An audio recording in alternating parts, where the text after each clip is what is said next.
Aí, gravando. Deixa eu ver aqui.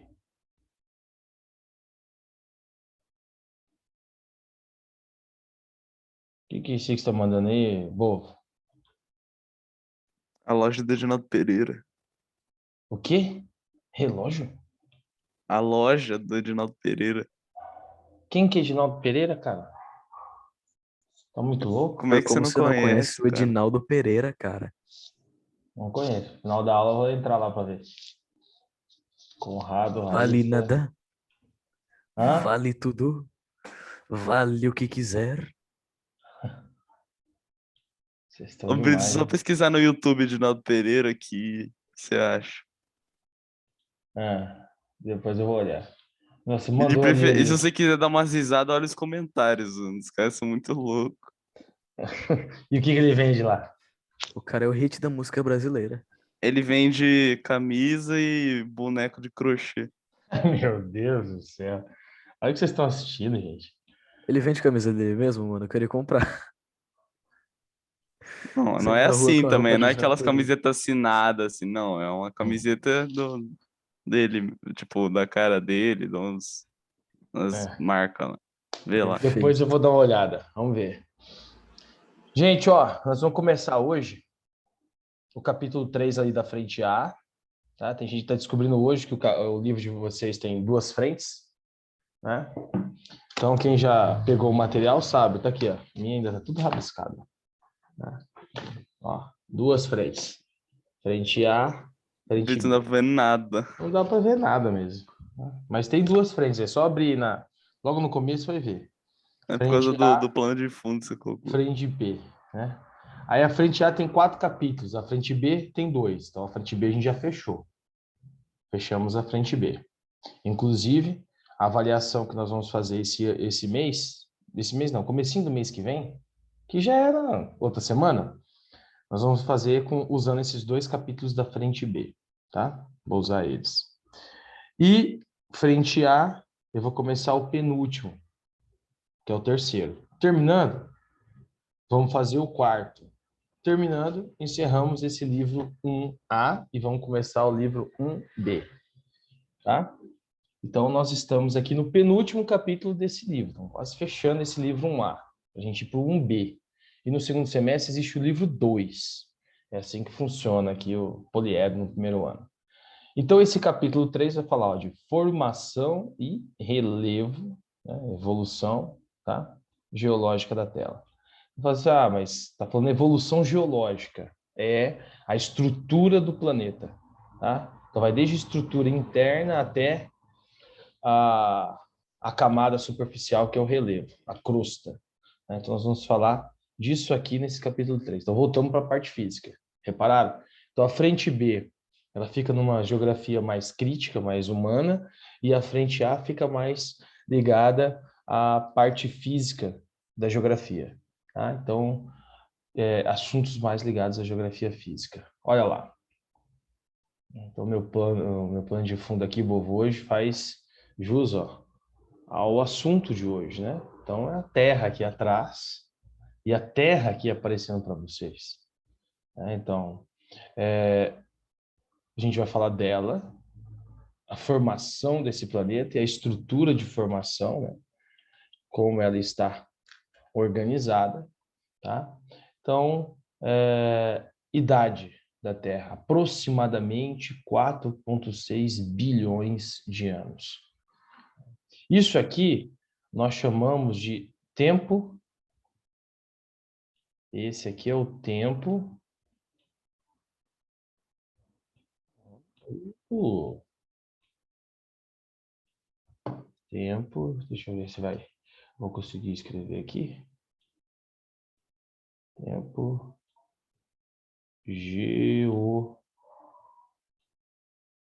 geológico. Esse é o tempo geológico, certo? Que é o tempo que a gente analisa aqui a idade da Terra, sua estrutura, sua formação, as camadas, como estão dispostos. Nós chamamos de tempo geológico, que é diferente do nosso tempo, né? Por exemplo, o homem vai surgir aqui, né, o nosso ancestral, aproximadamente 200 mil anos atrás. Isso aqui nós chamamos de tempo. Deixa eu ver se eu consigo pôr aqui. Histórico. É um tempo diferente daquele outro lá. Eita. Só o Rogerinho consegue usar essa ferramenta aqui. Vou pegar uma aula com ele. Aí, histórico. Tempo geológico, tempo histórico. Tá? Então, esse aqui, nós estamos falando de uma estrutura de bilhões de anos. O que a gente usa para analisar, então, essa estrutura de tempo geológico da Terra? A tabela das eras e dos períodos. É ali que a gente usa para analisar isso aqui. Tá? E o tempo histórico, nós usamos aquilo que foi datado, foi sendo deixado pelo homem, os registros, né? Desde pintura das cavernas, aos artefatos que iam sendo produzidos, as técnicas que foram sendo desenvolvidas por esses homens aqui, né? Pelos nossos ancestrais. Beleza? Então lembra, tempo geológico para a Terra, tempo histórico para o homem. E quando a gente compara o surgimento do homem na Terra, muito mais recente. O homem vai surgir, 200 mil anos atrás, e o homem mais próximo com o que a gente vive hoje, o contemporâneo, 10 mil anos atrás. Enquanto a Terra tem bilhões de anos. Né? Então, essa relação é de bilhões de anos. Tá? Opa, pulei aqui. Aqui. Ó, nós temos no Brasil áreas como essa aqui que eu já coloquei, que vão datar ali do período que o planeta ainda estava se formando, se resfriando. Né? Isso aqui, por exemplo, vocês já aprenderam no passado, quem foi meu aluno, a gente já trocou uma ideia sobre isso. Nós chamamos isso aqui de cráton. Ó, Vixe. Vixe. Não vou usar mais essa ferramenta aqui, não. Aí. Mas anota aí. O nome disso aqui é cráton.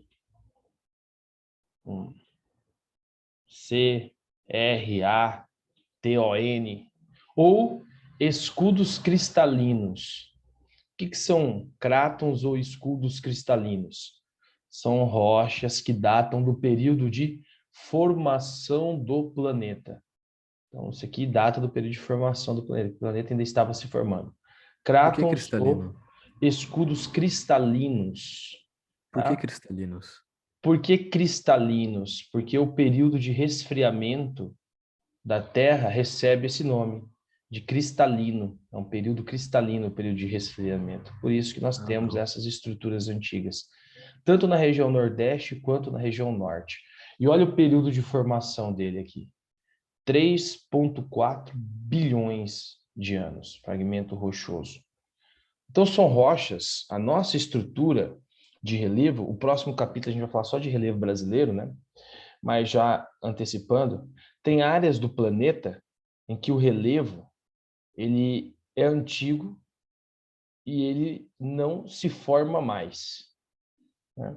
Como é o nosso caso, nossa estrutura de relevo é antiga e ela não tem nenhuma estrutura moderna. Então, não tem nada ali em fase de crescimento aqui no Brasil. Então, por ser uma estrutura de relevo antiga, como essa aqui que vocês estão vendo, só os agentes externos é que conseguem atuar aqui. Eles atuam como? Degradando essas rochas. Tá? Degradando de qual forma? O vento vai passando, vai levando os sedimentos, a água vai passando, vai batendo, vai atritando, vai levando os sedimentos. Né? É dessa forma aí que vai degradando as rochas. Então, no Brasil, a gente não tem uma coisa chamada dobramentos modernos. Nós temos uma estrutura antiga de dobramentos antigos. Tudo que tem aqui é antigo. Data do período ainda que o Brasil estava conectado lá, continente africano, aí lá tinha uma influência, né, na formação dessas cadeias de relevo aqui, de planalto que nós temos, por exemplo. Então, nenhuma cadeia montanhosa nós vamos ter. Vai ter um país vizinho ao Brasil que vai ter, né? Que é o Chile. Esse sim tem contato com outra placa, lá tem uma cadeia de montanhas, tá? Então, coloquem o nome dessas estruturas antigas, nós chamamos de crátons ou escudos cristalinos aqui no nosso território. Temos eles também, não só no nosso território, mas numa sequência gigante, né? Ó, aqui nós temos as eras nessa tabelinha que está circulada aqui para vocês, a era de formação ali do nosso relevo, tá? Ó, primeira, azoica, sem vida, aproximadamente 4,5 bilhões de anos. É o período que a Terra está se resfriando, solidificação dos minerais, ó, formação das primeiras rochas magmáticas, metamórficas. Nós temos esse tipo de rocha aqui também no Brasil. Essa imagem ficou um pouquinho grande, mas nós temos esse tipo de rocha aqui no território brasileiro, né?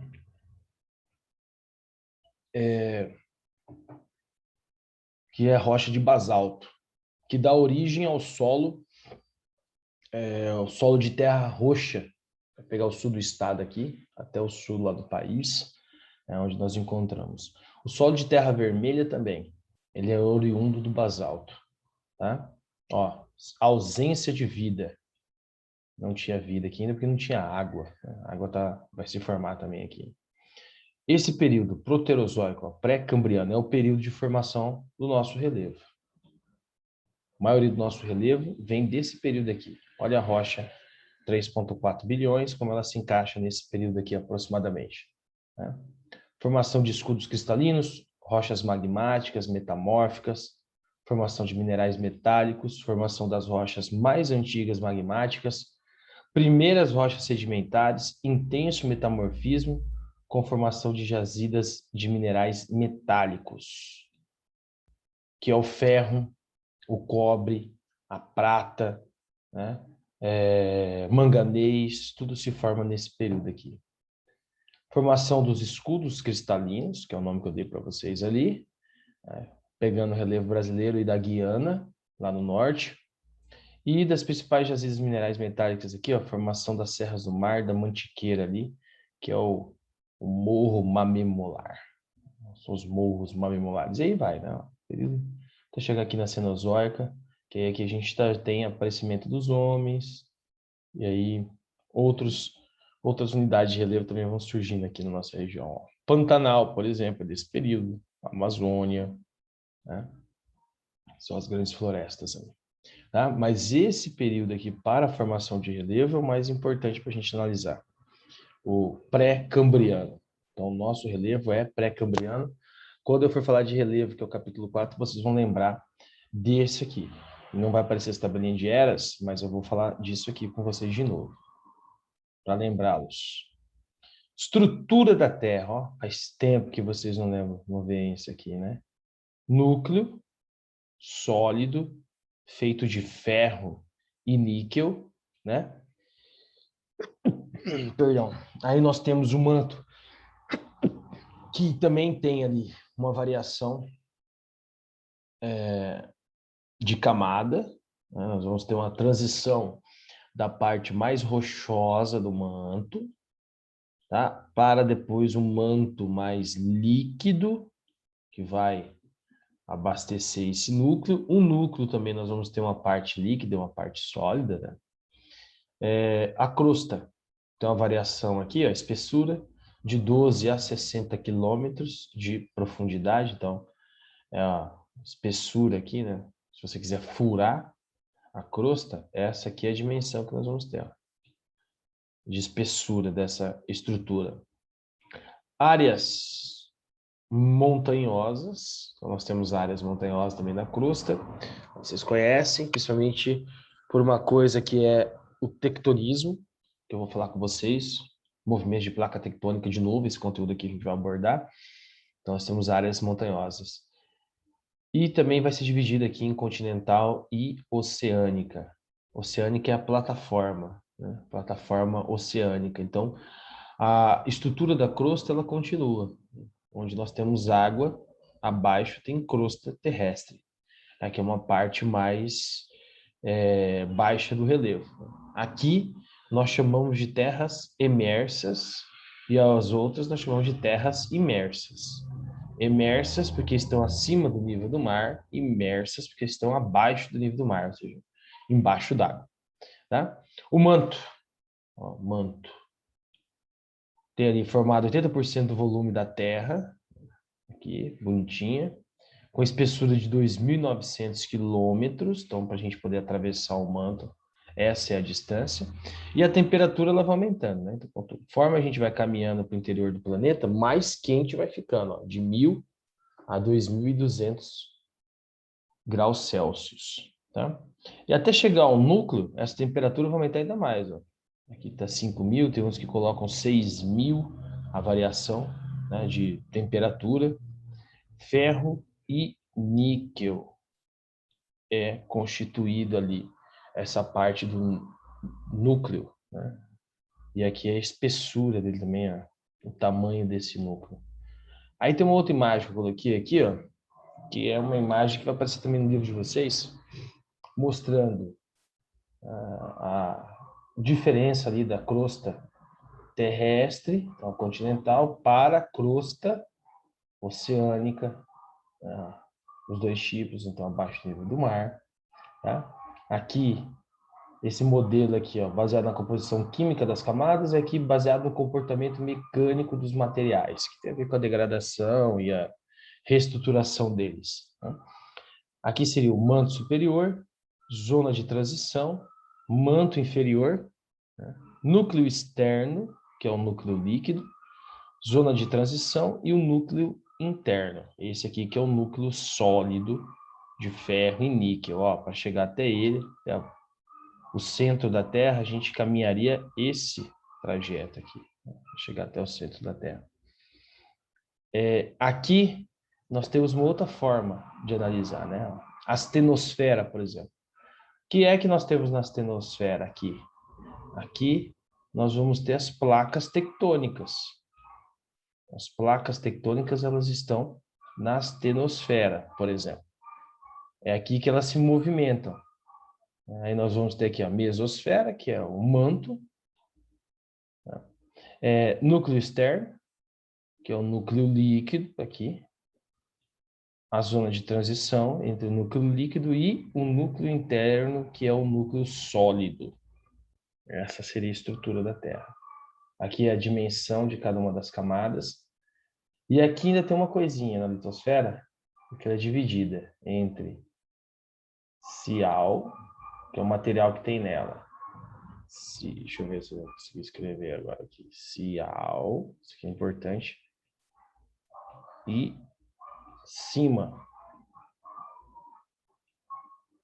Composição dessa litosfera. O que é o cial?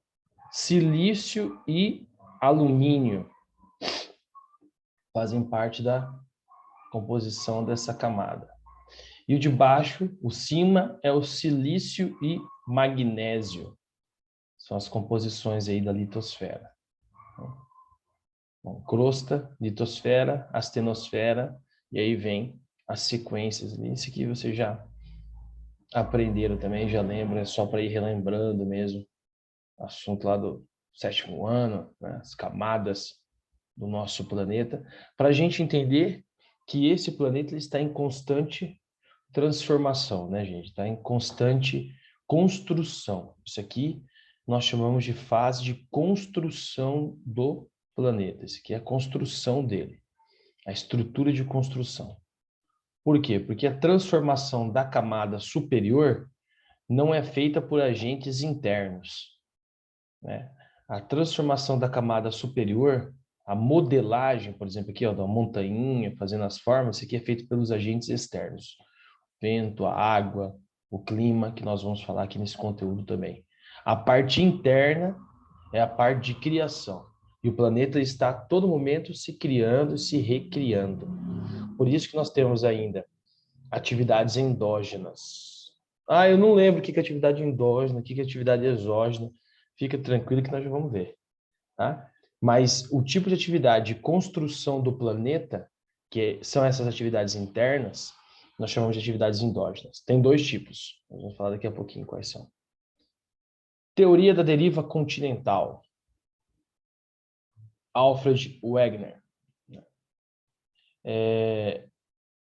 Esse cara aqui, ele vai pegar de 1880 a 1930, o Wegener, e ele vai trazer para a gente ali uma ideia. Então, os continentes estão se movimentando. Isso aqui é muito importante, né? E como que ele chega a essa ideia de movimentação dos continentes? Primeiro, ele analisa a estrutura de encaixe dos continentes e depois ele vai estudar esses continentes em busca de materiais que comprovem ali a sua teoria. Então, ele vai encontrando fósseis de animais separados em continentes diferentes que se encaixam. Por exemplo, a costa da América do Sul, então ali do lado leste, daqui do nosso litoral, com a costa oeste africana. Então lá tinha um pedacinho de um fóssil, aqui tinha outro, ele encontrou um lá, veio para cá, encontrou outro aqui. E se encaixava. Pronto. Falou, opa, alguma coisa tem aí. E estudando também a estrutura de relevo, as rochas. Então, as rochas datam do mesmo período de formação. Tanto as rochas do litoral oeste do continente africano, como as rochas do litoral leste da América do Sul, que é o Brasil. As rochas datam do mesmo período. O que mostra que um dia essas terras estiveram conectadas. Né? Elas estiveram conectadas. Depois disso, começou o movimento de separação das placas. Então, tudo um dia esteve conectado, né? A Pangeia, que depois nós vamos chamar de Laurásia e Gondwana. A Gondwana já está aparecendo aqui. Mas a Pangeia era a conexão de todas elas, né? Quando começa essa fragmentação, aí a gente já tem uma separação, né? Que é a Laurásia de um lado, Gondwana para o outro. Aqui, a parte do que seria o hemisfério sul dessa época era Gondwana, que era a nossa região, onde mostra aqui, ó, que um dia essa área foi conectada ao continente africano. Aqui que nós temos semelhanças de rochas, né, nessa estrutura. Tá? Outras áreas também que foram conectadas, ó, a Índia era conectada ao continente africano. Aí dessa fragmentação, a Índia vai embora, migra e se encaixa lá na Ásia.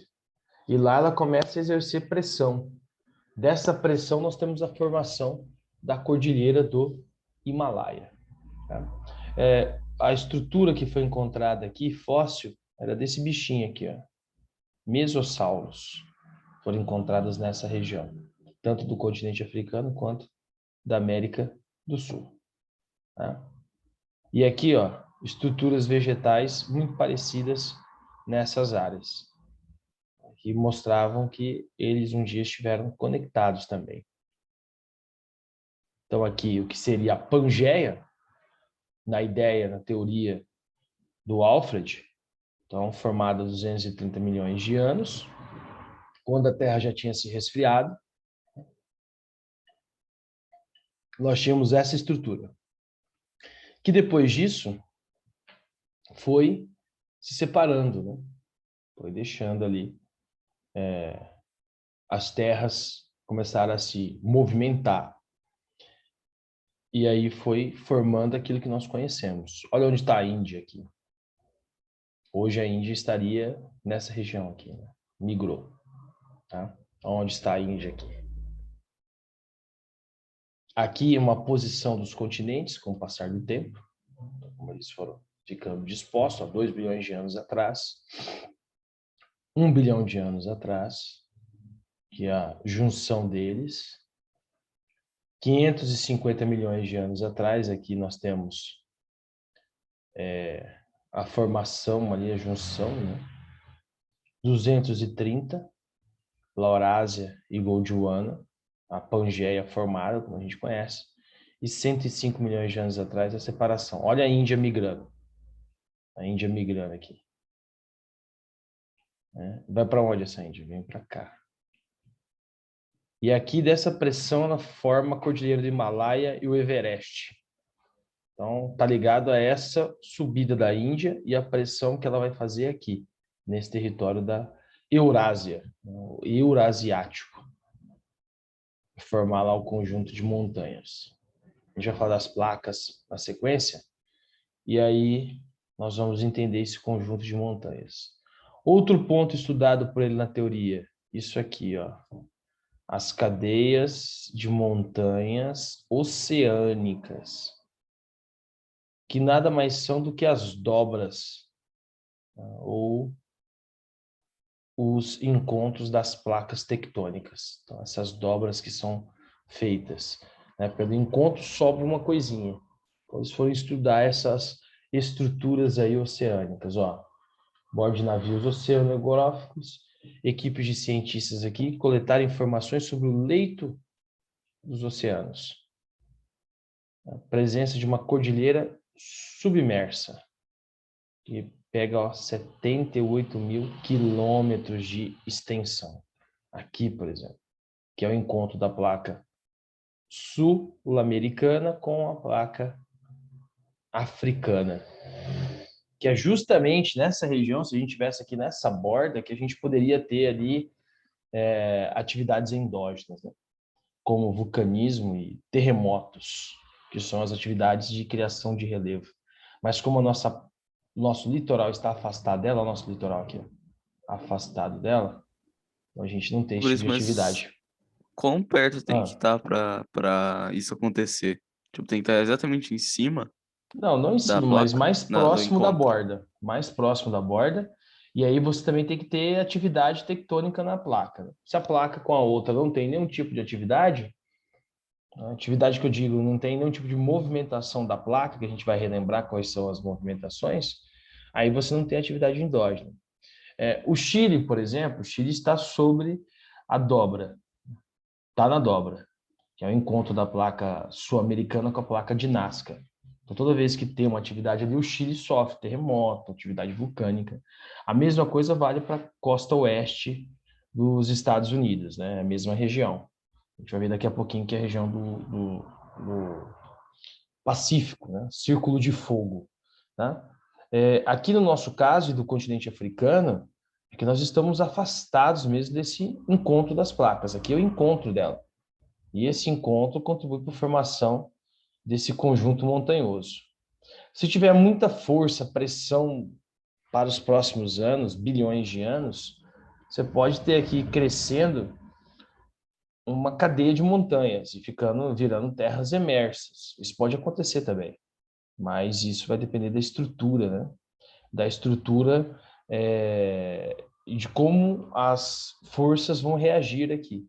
Isso independe, por exemplo, do ser humano. A gente tem que esperar a estrutura interna do planeta decidir como vai ocorrer isso aqui. Isso aqui independe da gente. A gente só analisa. Né? Por quê? Porque daqui a pouquinho eu vou mostrar para vocês que o que faz movimentar as placas são as correntes convectivas, que são correntes de magma, se movimentando na estrutura interna. Isso aí não é o homem que intervém. Não tem atividade antrópica ali nessa área aqui. Tá? Na área endógena, de atividades endógenas, não existe ação antrópica. A gente pode só prever.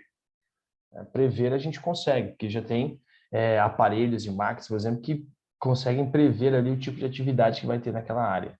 Atividade sísmica, né, que são os terremotos, ou atividade vulcânica, isso a gente consegue prever. Mais que isso, esquece. Né? Ó, ao lado da cordilheira descobriu-se uma enorme fenda, de onde emergiam lavas incandescentes, então lava chegando à superfície, né? E aí elas vão sendo resfriadas, solidificadas, ó, vão dando origem a novas rochas basálticas. O basalto é um material que vem do magma, né? Ou seja, da lava resfriada, melhor dizendo. Então, nessas estruturas, nós vamos tendo fendas que vão liberando magma. O magma na superfície tem água, resfria e vai, né, sobrepondo, e assim vai.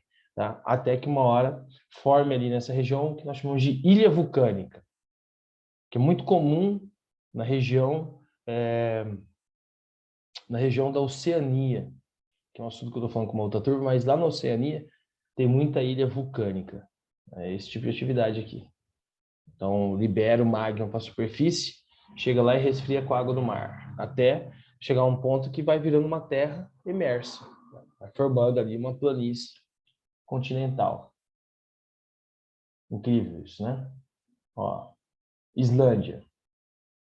Aqui a Islândia também tem uma mesoatlântica passando por essa estrutura, que é aquela ali. Ela continua, ela passa por dentro aqui da Islândia. Essa mesoatlântica. Essa área aqui é uma área que tem muita atividade endógena. Porque são placas que estão fazendo um movimento, ó, de separação. Esse movimento onde as setinhas estão ao contrário, nós chamamos de divergência. Essa divergência leva a uma coisa que nós chamamos de falhamentos. E esses falhamentos, eles dão origem a atividades. Atividades vulcânicas, ó. Onde tem esses triângulos vermelhos, são atividades vulcânicas nessa ilha. Tá? Nessa área aqui. Linda, paraíso, paisagem maravilhosa. Mas tem muita atividade por causa dessa movimentação de placas. Tá? Assoalho oceânico. Esse assoalho oceânico vai aparecer aí também no material de vocês. É onde nós temos o encontro, né, das placas. Esse encontro, eu não estou falando da convergência, estou falando mesmo das placas onde elas se limitam, né? Onde elas estão aí se limitando. Tá? Então, é o choque entre elas. Ó. Essa estrutura aqui é de encontro, aqui também é de encontro. A nossa vai até lá em cima, que faz aqui a sul-americana com a africana, tá? Esse aqui é o assoalho. Então, os períodos de formações também deles, né? Então, nós temos, ó, onde é mais vermelhinho, no Cenozoico, então mais recente. Cretáceo, verdinho, Jurássico, né? Então, os períodos de formação deles. Ó, região já do Pacífico aqui, essa região aqui. Pegando ali o Japão, o período Jurássico. Encontro dessas placas. E aqui é onde nós temos as grandes atividades. Nessa região, ó, a região fica mais escura ainda, que é a região do Pacífico, é a região onde a gente tem mais atividades. Não quer dizer que nas outras aqui, essas outras áreas aqui no Sudeste Asiático não tem bastante, Oceania tem bastante, mas essa região do Pacífico é a região que a gente tem mais atividade endógena do planeta, é essa área. Tá? Então, ó, até aquela época ali, acreditava-se que o leito dos oceanos deveriam conter sedimentos antigos das áreas continentais, né? Mas os sedimentos eles são retirados desse assoalho que vai liberando o material. Então, tem 200 milhões de anos. Então, é um material recente. Não é sedimento que foi liberado pelos continentes, em sim sedimentos liberados pela própria estrutura interna. Então, é atividade vulcânica, é lava vulcânica resfriada, que vai contribuindo para a formação desses assoalhos. Por isso tem regiões, hoje a gente sabe, como é o caso, por exemplo, do Japão e do sul e sudeste asiático, pegando também o litoral chinês, que todos os dias tem atividade tectônica. Então, todo dia tem terremoto, tem liberação de material ali, de magma, de lava para a superfície. Hoje a gente consegue ver isso. No passado não conseguia. Porque tem tremores que são bem pequenininhos, né? Tem tremores que são altos, e aí danificam a estrutura, né, dos continentes, mas tem tremores que são bem pequenininhos, então a gente acaba nem sentindo. Mas com o desenvolvimento de computadores ali avançados, para analisar só a movimentação de placas, a gente consegue sentir esses tremores, né? A gente vai sentindo esses tremores aí. Aqui. Essas rochas, ó, cadeias montanhosas, né? Nós temos ali e sabemos que hoje essas estruturas estiveram no fundo do mar, né? Conforme você vai analisando as rochas, a gente vai entendendo, principalmente as áreas mais altas delas. O que significa que nós temos, de fato, um sorgimento de rochas, né? Sorgimento delas. E aí nós vamos ter uma alimentação do planeta por outras rochas. Então, ao mesmo tempo que o planeta está ali liberando novos materiais para a gente e contribuindo para o sorgimento de novos materiais, ele também está se alimentando de rochas. Porque o fato dele entrar em atividade vulcânica é isso. É um momento que ele já está bem alimentado, e aí ele tem que extravasar. Extravasa pela chaminé dos vulcões, né? Dos vulcões ativos. Tá? Então, a teoria das placas tectônicas aí, ó. Formularam na década de 60 a teoria das placas tectônicas, não só apenas ali os continentes que se movimentam, mas toda a litosfera, toda aquela camada que a gente viu agora da estrutura lá, que está entre a astenosfera ali, né, e a litosfera, é uma área que se movimenta. Então, seccionada em placas, porque a gente tem várias placas tectônicas, então nós vamos ver daqui a pouquinho. Elas vão flutuando sobre o magma e as massas continentais e oceânicas aqui, né, em cima. Então, elas flutuam como se você pegasse umas placas de isopor, colocasse sobre a água e fizesse ali o experimento. Vão flutuando.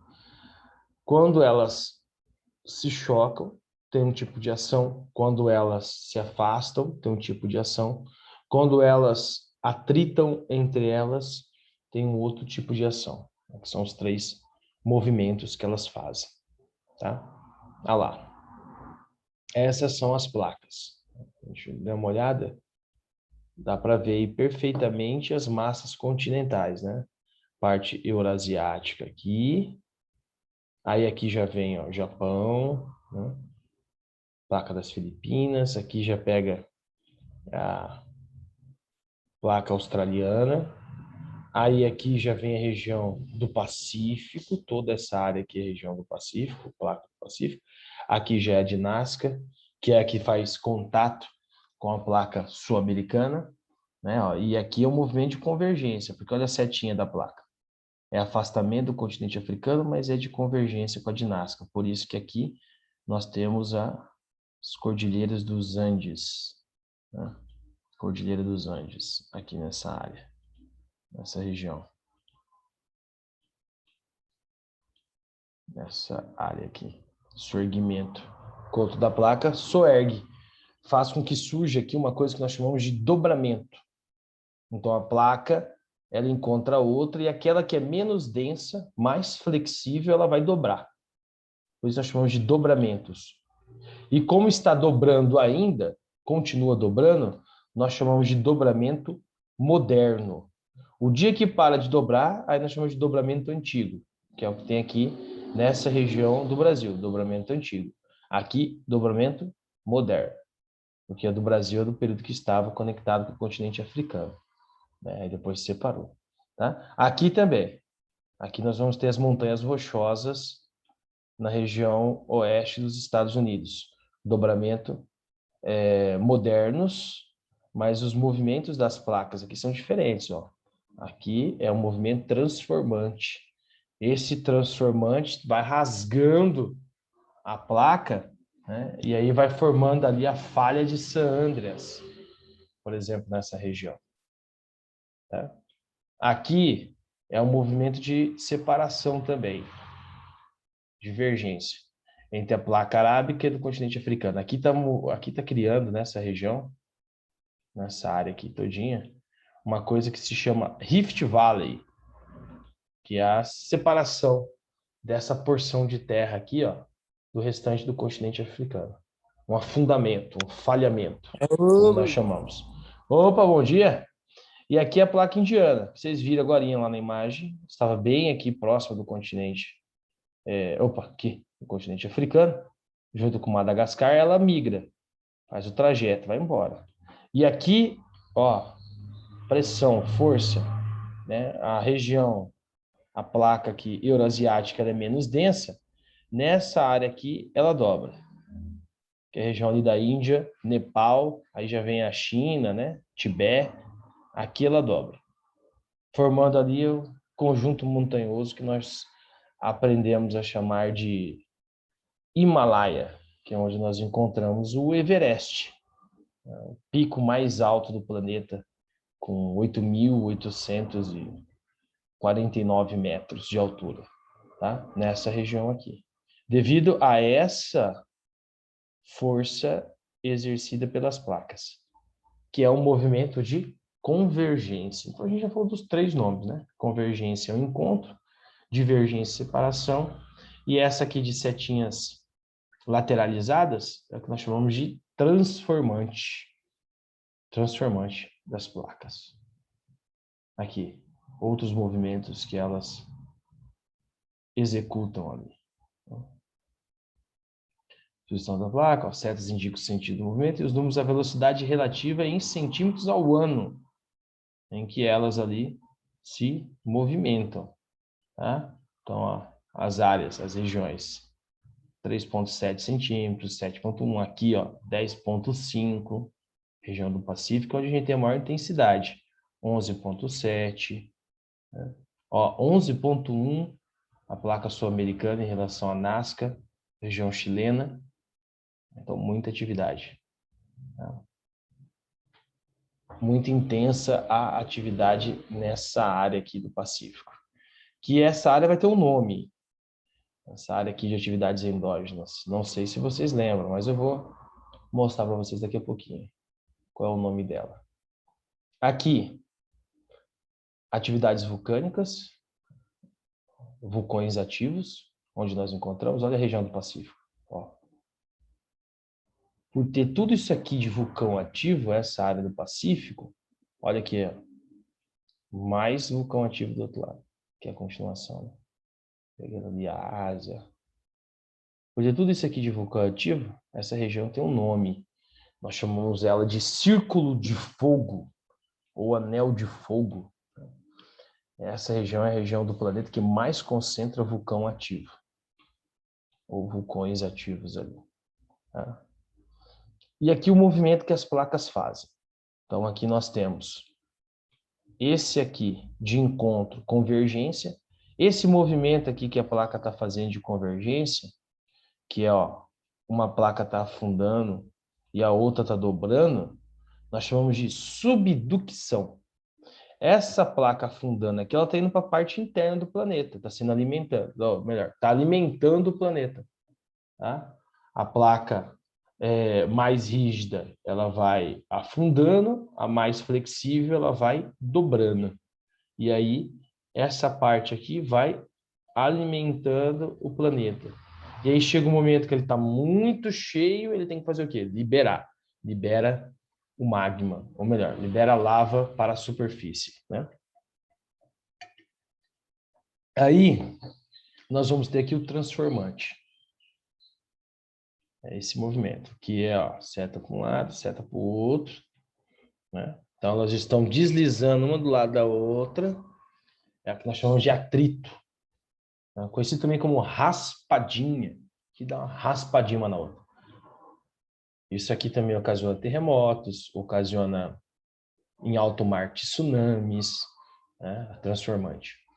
E essa aqui, por último, que são as setas, ó, em sentidos opostos. Nós chamamos de divergência ou divergente, movimento divergente. Convergente, o encontro. Divergente, a separação. Então, as placas estão se afastando uma das outras. Toda vez que elas se afastam, elas criam também um fenômeno aqui. Aqui, cria dobramento moderno, conjunto de montanha. Aqui, vai criar falha, que nós chamamos de falhamentos. Então, nessas áreas se abrindo, o relevo ele afunda, forma uma falha ali no meio, né? E assim vai. E assim vai. O movimento ali que eu falei para vocês, a região ali do africana aqui que está separando, ó, dessa placa, né, nessa área aqui, está criando aqui um falhamento, que nós chamamos de Rift Valley. Então, essa parte continental do continente africano, que é o melhor exemplo para a gente poder falar, vai criar mais para frente um outro pedaço de terras emersas. Então, pode ser que a gente tenha uma outra área de Madagascar aqui, uma nova Madagascar. Agora essa aqui separadinha, essa aqui também vai se fragmentar do continente africano. Porque a placa está exercendo tanta força, tanta influência que está puxando essa parte aí, né? E está criando ali no meio um intervalo, um afundamento.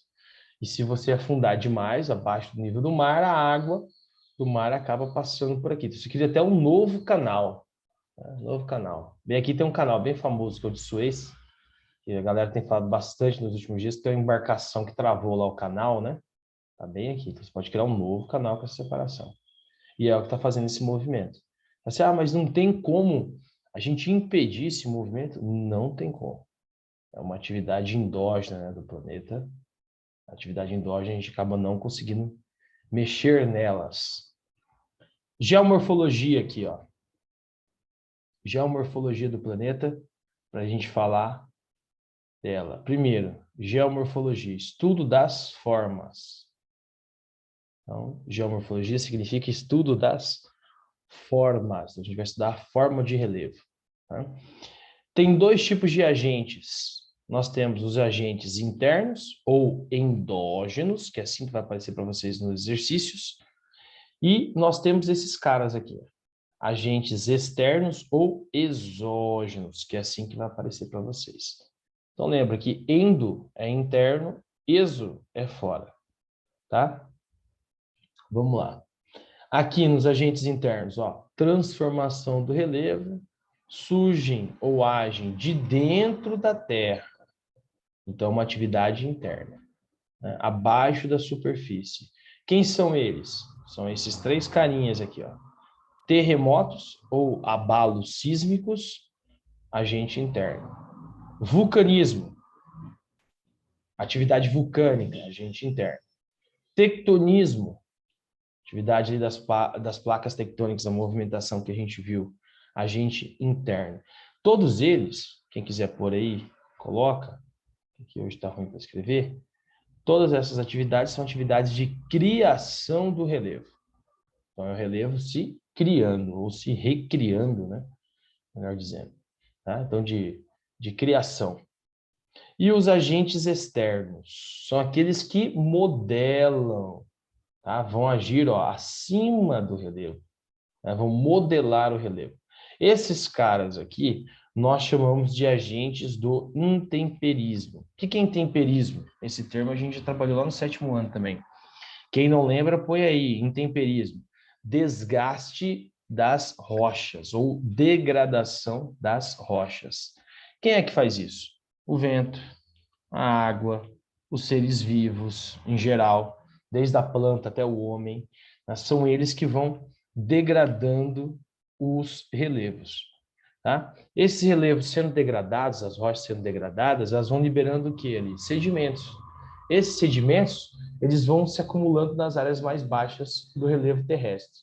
Então, tem o surgimento das rochas sedimentares, de bacias sedimentares, que é onde a gente encontra os combustíveis fósseis, né? Então, essa parte aqui de agentes externos é a degradação mesmo desses relevos. Então, são esses agentes aqui atuando. Então, são agentes da modelagem, é assim que a gente chama, né? Que vão moldando ali o relevo, vão dando a forma para ele, né? Aqui tem um outro esqueminha bem legal, que é o esqueminha da ação dos agentes da dinâmica. Olha lá, agentes internos ou endógenos, tectonismo, vulcanismo. Né? Do tectonismo, a gente tem epirogênese, que são as planícies costeiras, planícies interiores, as chapadas que se formam, né? E a orogênese, que são as montanhas dobradas e as montanhas maciças. Tá? Então, epirogênese, áreas mais baixas, né? E orogênese, áreas mais altas. Todas elas se formam pelo tectonismo. Áreas que um dia tiveram tectonismo, mas hoje não tem mais, então eles têm dobramentos antigos. Né? Aqui seria o exemplo, então, Índia e Chile, entrando aqui, nesse caso. Né? Vulcanismo. Ó. Intrusão, erupção. Intrusão são montanhas que vão se formando da parte interna, depois elas acabam chegando à superfície, então nós chamamos de intrusivas. E vulcanismo aqui de erupção, que é a liberação da lava para a superfície, né? Lava vulcânica resfriada ali, formando o basalto. Cones vulcânicos, que são aquelas montanhas, como a gente conhece dos filmes, das imagens da TV, né? Que vão liberando ali o magma para a superfície, esse magma vai se resfriando, e aí nós chamamos de basalto. Agentes externos. Olha aqui, os tipos de agentes externos que nós temos. Rios, o gelo, as neves eternas, vento e mares. Tá? O clima, em geral, também entraria aqui como um agente de degradação de rocha. Né? Então, nós temos lá, ó, erosão, que é o desgaste dessas rochas, e acumulação, que vem do desgaste disso aqui. Então, os rios, ó, vales, terraços, morros, né, vão levando os sedimentos e formam as planícies aluviais. Aluviais porque tem planícies eluviais também, que são áreas que se formam ao lado da montanha que está sendo degradada. Então, você tem uma rocha, ela está sendo degradada, cai aqui e já forma ali o relevo. Né? O gelo aqui, ó, vales em U, em cirros, né, que são ali as caídas, subidas, né? Então, o gelo vai degradando também, formando morenas e lagos ligados a esse degelo. Né? Ventos, rochas, montanhas, então, onde o vento vai passando e vai degradando, e vai contribuindo para a formação disso aqui, ó, dunas e lóis. E os mares à falésia, que são aqueles paredões, né, gigantes que vão sendo degradados ali pela água do mar, que vai atritando e liberando sedimentos. Desse atrito, contribui para a formação disso aqui, ó, restingas e praias. Então, a areia da praia vem do desgaste das marés em cima das rochas aqui, das falésias. Os agentes internos aí mais um pouco. Vulcanismo, olha lá, chaminé, vulcão, lava sendo liberada, resfriada. Tectonismo, então a gente tem desde a formação e elevação rochosa até isso aqui, né, que são os falhamentos, as fendas que vão sendo criadas. E aqui nós temos os abalos sísmicos, né, os terremotos, tá, que é um outro fenômeno muito importante e interessante. Como essas placas se movimentam? Tem um motivo para elas poderem se movimentar. O motivo é esse aqui, que nós chamamos de correntes de convecção. Então, o movimento que o magma faz na parte interna, né? O manto, né? Com ali a influência do magma, né? Então, ó, movimento contrário, certo? Ó, as setas estão indo cada uma para um lado. Então, quer dizer que esse movimento aqui ele vai ser de divergência, ó, setinho para um lado, setinho para o outro, divergência, separação. Aqui nós temos o que nós chamamos de subducção. Então está separando, mas a placa está alimentando aqui o planeta de novo. Então está vindo para cá, está entrando aqui rocha sólida, que vai daqui a pouquinho virar uma rocha mais pastosa para líquida, vira magma de novo e vai sendo liberada aqui. Então você vai tendo consumo, ó, consumo dos dois lados. E o magma voltando para cá. Então essa rocha vai surgindo novamente, né? E vai sendo consumida de novo. Então esse é o ciclo, esse é um ciclo aí, um tipo de ciclo das rochas. Ao mesmo tempo que ela está sendo consumida, em algum momento ela vai ser reposta aqui pela atividade vulcânica. Então as correntes, ó, mostrando ali uma para lados opostos, né? Movimentação dessas placas. O oceano, a estrutura oceânica, e o magma sendo liberado aqui de novo, se resfriando. Vai sobrepondo aqui essa área, vai renovando essa região. Região de placas. Né? Os movimentos tectônicos responsáveis aí, ó. Primeiro, pelas fossas marítimas, né? pela aqui, ó, orogênese, oro, montanha, gênese, formação de montanhas, vulcanismo, aqui o terremoto, que destrói tudo, e esse aqui é o último tsunami que teve em 2012 no Japão, a força do mar invadindo a cidade. Aqui, ó, deu para assistir ao vivo, né, o tsunami chegando e invadindo a cidade, coisa pesada para lembrar, que levou tudo que podia levar do Japão. E os caras se reconstruíram rapidamente, né? Mas mesmo assim, é uma região de instabilidade, a gente vai ver daqui a pouquinho isso, porque a formação do Japão é justamente a dobra da placa. O Japão é a dobra da placa tectônica. Tá? Muitas dessas ocorrências geológicas acontecem nas bordas das placas. Essas bordas são classificadas em três. Nós temos três tipos de bordas.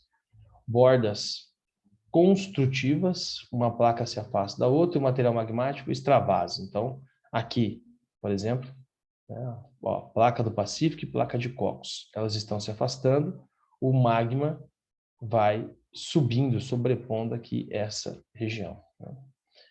Bordas concertativas, que é tipo essa aqui, ó. Então, uma placa desliza ao longo da outra, que é aquele que a gente falou, né? E aí contribui para a falha de San Andreas. Olha essa falha de San Andreas, linda aqui, oeste lá dos Estados Unidos. E as bordas destrutivas. Uma placa mergulha debaixo da outra, subducção, né? Que é o exemplo do Japão. O Japão, a formação é essa aqui, destrutiva. Então, subducção ali de uma das placas contribui para o enrugamento da outra.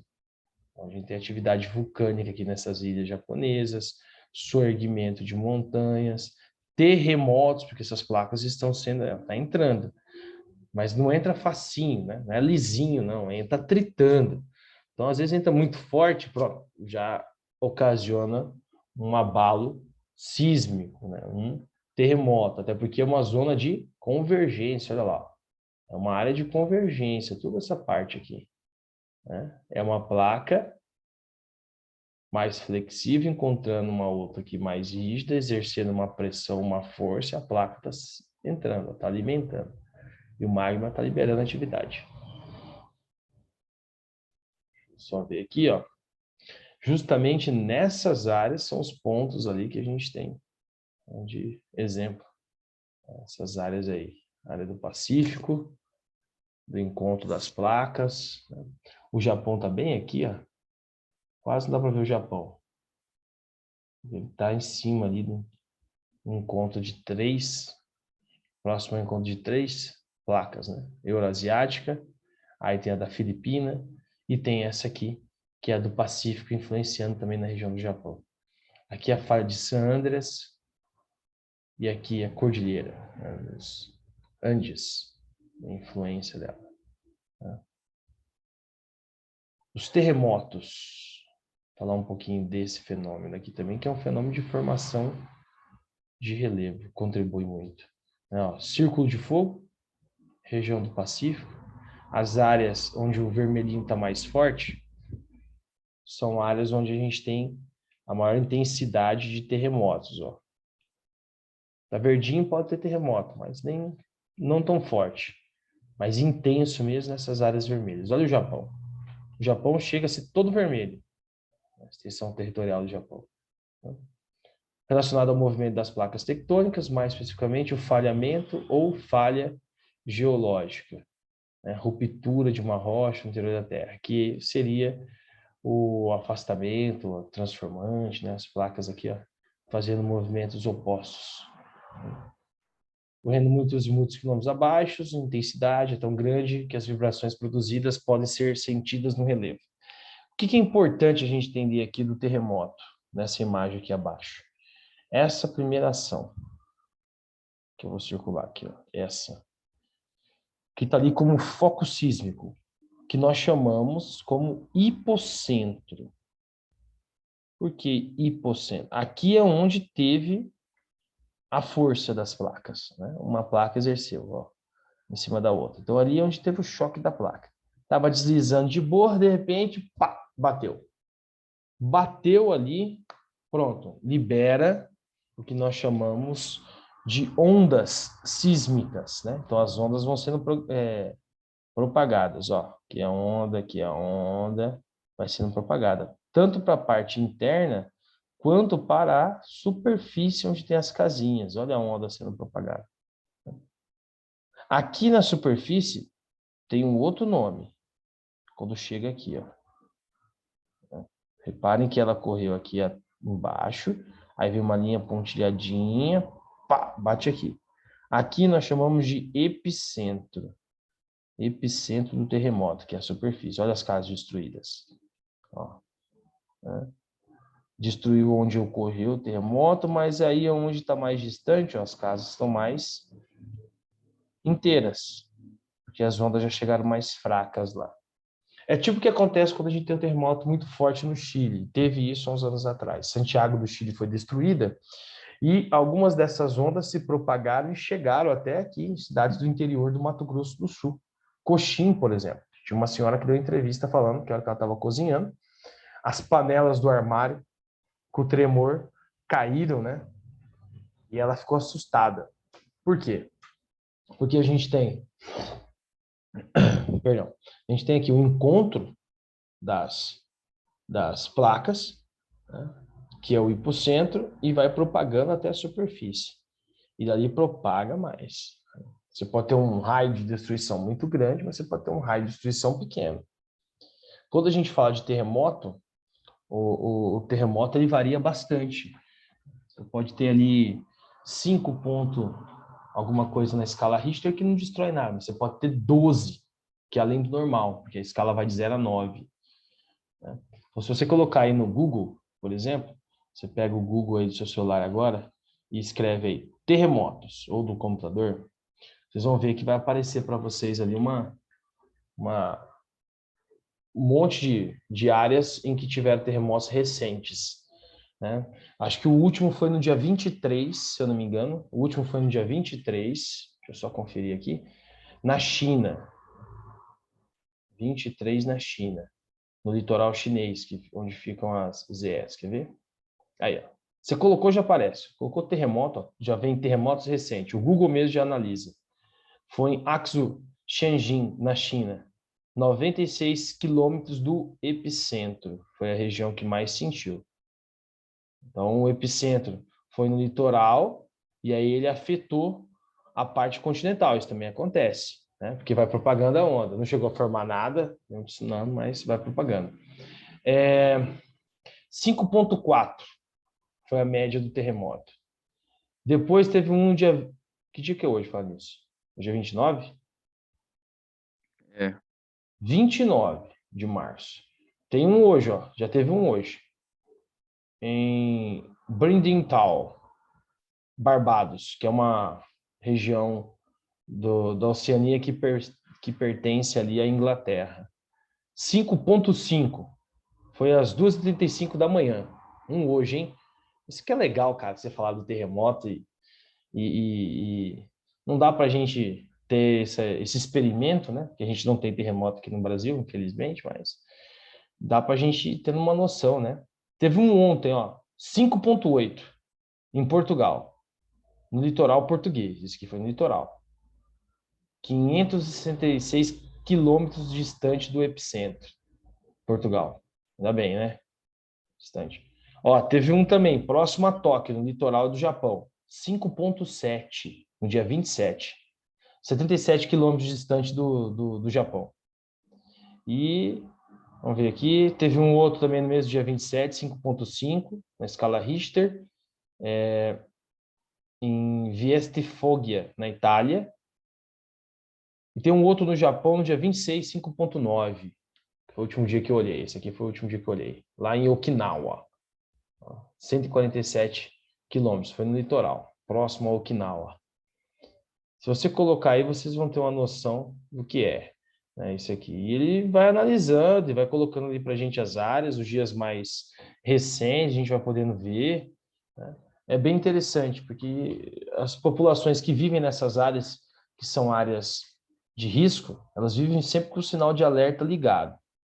Então, quando analisa lá o hipocentro, bate no computador e fala, ó, esse terremoto é muito forte, ele foi oceânico, a probabilidade de uma formação de um tsunami é muito grande, as pessoas já saem de casa e vão para as áreas dos abrigos especiais, né? Principalmente no Japão. O Japão é prevenido para isso. E vocês viram que em 2012, mesmo ele sendo todo prevenido, ainda pegou e afetou muito a costa japonesa, né? É um tipo de fenômeno que nós não temos aqui no Brasil. Você observa o mapa lá, nós estamos bem distantes, não tem nada, nenhum tipo de atividade aqui, mas o chileno tem. Então, se for muito forte no Chile, acaba afetando os estados brasileiros aqui. Tá? Depois, quem quiser, coloca aí no Google e dá uma olhada no tipo, né, ou na força dos terremotos aí para poder ver. Mas não teve nenhum grandão acima de 6, 7, nada. Só tivemos 5 ponto alguma coisa. E já é um terremoto teoricamente forte. Tá? Que se vai de 0 a 9, né? Falhamentos. Falhamentos é isso mesmo, é de falha. Então, as placas elas vão fazendo os movimentos ali e vão criando falhas umas entre as outras. Essas falhas nós definimos como zonas de falhamentos, né? Áreas de falhamentos aí entre elas. Ó. Surge a partir de pressões verticais, né, ou inclinadas, geralmente ocorre em áreas de rochas rígidas de origem cristalina. Né? Então, são rochas antigas. Né? A colisão dessas rochas, características aqui, provoca ruptura nas mesmas, formando assim falhas, então por isso o falhamento. Né? Depois que essas rochas sofrem fraturas em decorrência do movimento de placas, o que acontece é o deslizamento vertical ou inclinado delas. Olha aqui o deslizamento das placas. Né? O movimento aqui, movimento transformante. Ó. Falha normal, que é o afundamento. Falha reversa, que é o soerguimento. E falha transcorrente, como se tivesse 3 plaquinhas ali. Ó. Essa aqui está saindo, essas duas estão indo para trás, né? Então, cria aqui no meio a falha entre elas. Né? Além disso, tem um nome, essas falhas aqui, ó. Soerguimento, descida, tem o nome. Quando desce, nós temos aqui o nome de grabens, né? São os grabens da descida. E o soerguimento nós chamamos de horstes. Tá? Então, horstes é o soerguimento de uma placa, né? No processo do falhamento. E o graben é o afundamento dela. Ah, vou precisar lembrar disso aqui? Vai, porque alguns exercícios vão trazer esses termos aqui. Tá? Então, soerguimento, horst. Então, na falha, aquilo que ergueu é o horst. Aquilo que desceu é o graben. Tá? E aqui também, ó, que você tinha ali o movimento das placas, né? Estão aqui ocorrendo. A dobra, ó, uma placa flexível, de repente ela rompeu. Ela não aguentou, essa flexibilidade diminuiu. E aí nós tivemos aqui um afundamento. Fossa tectônica, ó, fratura da placa. Então ela fraturou. Aqui teve a formação do que nós chamamos de graben. Olha o graben aqui sendo formado. Né? O Horst Graben. Não é legal isso, né? Então, o fundamento de onde o rio passava, ó, conjunto de montanhas, então aqui começou um falhamento. Então, a fratura da placa. Lembra que falhamento é a fratura, é o fundamento dela, né? E o vulcanismo, que esse aí é o mais famoso de todas as atividades, é o primeiro que a gente lembra quando fala de atividade endógena, o vulcanismo, que é o fenômeno ali mais famoso das atividades endógenas. Então, é quando nós temos a lava chegando à superfície, né, da Terra. Então, o magma, ele enche demais e ele vai ter que fazer isso aqui, ó, extravasar. Em forma do quê? De lava. Então, magma, quando chega à superfície, é lava. Então, libera gases, fumaças. Teve um recente que entrou em erupção lá no Sudeste Asiático. O termo vulcanismo aqui, utilizado para designar uma série de fenômenos e elementos vulcânicos. Tem uma cidade muito famosa, que é Pompeia, uma cidade que foi varrida do mapa por uma atividade vulcânica. A galera não deu muita bola para o vulcão, que entrou em atividade. Enquanto eles dormiam, o gás que o vulcão liberou acabou matando, quando eles inalavam, mataram eles. E depois eles foram sendo fossilizados pela fuligem do magma. Ou seja, foi sobrepondo ali as pessoas e elas foram virando estátuas mesmo, estátuas humanas. Essa região ela é aberta ao público, você pode visitar. A região você vê os corpos onde eles ficaram ali, né? São todos corpos humanos mesmo, fossilizados, né, pelo magma. O processo de vulcanismo é resultado da característica de pressão e temperatura contidos no subsolo. Né? Os vulcões se estabelecem em geral em regiões que limitam as placas tectônicas. Isso aqui é muito importante. Onde existe o encontro das placas tectônicas, nós temos esses bonitinhos, que são os vulcões ali, né, entrando em atividade. As características deles aí, ó. Esse aqui é o último que entrou lá no Pacífico. Ó, então nós temos ali, né, chaminézinha, tá? Chaminé principal, aí tem chaminé secundária também, mas essa é a principal. O magma, que fica aqui que nós chamamos de câmara magmática. Naquele processo de subducção em alguma parte aqui do relevo, ou em outra parte do relevo, que seja, ele vai acumulando demais, chega um momento que ele está muito cheio, ele fala, opa, tem que liberar essa energia aqui. Libera pelos seus orifícios, né? Tem os orifícios ali que são essas crateras, que são os vulcões. E aí libera a lava que vai, ó, sendo expelida pelo vulcão. Então, detritos, gases, e ela forma líquida aqui também, até que ela se resfrie. E isso aqui forma uma nova camada de superfície. Tem muitos povos que vivem próximo aos vulcões para aproveitar isso aqui depois do resfriamento. Depois que quando o vulcão entra em atividade, os povos, ó, migram. Aí, quando o vulcão entra em inatividade, ou seja, ele para a sua atividade, as pessoas retornam. Por quê? Porque isso aqui está rico em mineral, está rico em recursos naturais, é um solo riquíssimo em recursos naturais. Então, você vem e produz aqui. Você produz aqui, você sabe que vai dar certo, né? Que é uma área bem fértil. Você fala que você pode encontrar aqui ainda alguns elementos que são formados dentro do planeta, como ouro, diamante, né? Às vezes o vulcão também vai expelindo esses minerais. Você fica até bem de situação, né? Que o vulcão ativa, ó, liberando os gases. E essa região aqui é a região que eu falei para vocês, a região do Círculo de Fogo, ó, região do Pacífico. Região do planeta onde a gente tem a maior quantidade de vulcões ativos, tá? Nessa área, nessa região aqui. Bom, os agentes externos eu vou deixar para falar na próxima aula com vocês, porque hoje não vai dar tempo de falar deles. Então, vou